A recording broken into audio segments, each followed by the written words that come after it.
کمر توڑ مہنگائی، بجلی کے بلوں میں بے تحاشا اضافہ، پیٹرولیم مصنوعات اور ادویات کی قیمتوں میں بھی آئے روز اضافے نے غریبوں کو سخت پریشان کر دیا۔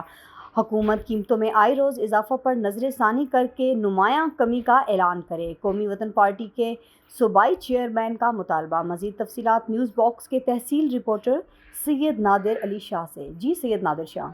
صوبہ خیبر پختونخوا اور ملک کے دیگر حصوں میں سیکورٹی فورسز پر دہشت گردوں کے حملوں کی شدید الفاظ میں مذمت کرتے ہیں۔ ہم ملک میں امن چاہتے ہیں، ملک میں امن و امان سے معیشت بہتر ہوتی ہے۔ ان خیالات کا اظہار قومی وطن پارٹی کے صوبائی چیئرمین سکندر حیات خان شیرپاؤ نے تحصیل شب قدر یونین کونسل رشکائی نورانائی ہٹ کورنا میں شمولیتی پروگرام سے خطاب کرتے ہوئے کیا۔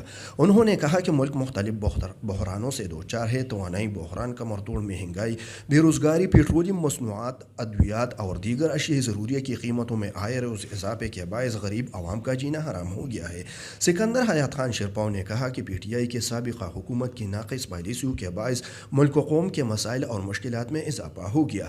خیبر پختونخوا کے عوام کو تبدیلی کے نام پر دھوکہ دیا گیا۔ پی ٹی آئی قائدین نے عوام سے جو وعدے کیے ایک وعدہ بھی وفا نہیں کیا۔ پی ٹی آئی کے سابقہ حکومت نے ایک سوچے سمجھے منصوبے کے تحت خیبر پختونخوا کو پسماندگی کی طرف دھکیل دیا۔ انہوں نے کہا کہ قومی وطن پارٹی کے مرکزی چیئرمین آفتاب احمد خان شیرپاؤ نے پختون قوم کی صحیح معنوں میں خدمت کی ہے۔ انہوں نے مطالبہ کیا کہ حکومت اشیاء خورد و نوش اور دیگر اشیاء ضروریہ کی قیمتوں میں نمایاں کمی لانے کے لیے اپنا کردار ادا کرے تاکہ غریب عوام کو سہولیات فراہم ہو سکے۔ سید نادر شاہ، نیوز باکس، تحصیل شب قدر۔